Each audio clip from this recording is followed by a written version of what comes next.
കഴിഞ്ഞ വർഷം ആന്ധ്രയിൽ സൂര്യൻ ഉദിച്ചപ്പോൾ അവിടുത്തെ കർഷകരും തൊഴിലാളികളും അവിടുത്തെ വയലിൽ നട്ട നെൽച്ചെടിയുടെ നെല്ലോലകൾ ആ സൂര്യപ്രകാശത്തെ ഏറ്റുവാങ്ങി പ്രകാശ സംശ്ലേഷണം നടത്തി ഫോട്ടോസിന്തസിസ് നടത്തി കാർബോഹൈഡ്രേറ്റ് ഉണ്ടാക്കി അന്നജമുണ്ടാക്കി നെല്ലിൻ്റെ കതിരിനുള്ളിൽ പാല് രൂപത്തിൽ കൊണ്ടുപോയി നിക്ഷേപിച്ച അരിമണികൾ കാറ്റേറ്റ് വെയിലേറ്റ് വിളഞ്ഞപ്പോൾ അവിടുത്തെ കർഷകരത് കൊയ്തെടുത്ത് മെതിച്ച് നെല്ലാക്കി മില്ലിൽ കൊണ്ടേ കുത്തി അരിയാക്കി ചാക്കിൽ കെട്ടി ഗുഡ്സ് ട്രെയിനിൽ കയറ്റി ഹൈദരാബാദ്, സെക്കന്ദരാബാദ്, വിജയവാഡ, സേലം, ഈറോഡ്, കോയമ്പത്തൂർ, പാലക്കാട്, ഒറ്റപ്പാലം, ഷൊർണൂർ, പട്ടാമ്പി, കുറ്റിപ്പുറം, തിരൂർ, താനൂർ, പരപ്പനങ്ങാടി, ഫറോക്ക്, കോഴിക്കോട് സൂപ്പർ മാർക്കറ്റിൽ കൊണ്ടുവന്ന അരി അഷ്റഫ് ഖാന്റെ വീട്ടിൽ വാങ്ങിക്കൊണ്ടുവന്നിട്ട് അരച്ചിട്ട് രാവിലെ ചുട്ട 3 പത്തല് ഞാൻ തിന്നതിൻ്റെ ഊർജമാണ് എൻ്റെ തൊണ്ടയിൽ നിന്ന് കേൾക്കുന്ന ഈ ശബ്ദം. അപ്പോൾ എൻ്റെ ക്ലാസ് പ്ലസ് ആവുന്നത് ഭാഷ കാലത്തിലൂടെ വന്നതാണ്, എൻ്റെ ശബ്ദോർജം ദേശത്തിലൂടെ വന്നതാണ്.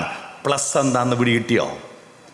കാലത്തെയും ദേശത്തെയും അതിൻ്റെ ഗുണങ്ങളെയും ദോഷങ്ങളെയും അതിൻ്റെ സൗന്ദര്യത്തെയും അനുഭൂതിയെയും അതിൻ്റെ അറിവിനെയും അതിൻ്റെ സ്വപ്നങ്ങളെയും കൂട്ടിച്ചേർക്കാൻ കഴിയുന്നവൻ മാത്രമാണ് A+ ആവുന്നവൻ.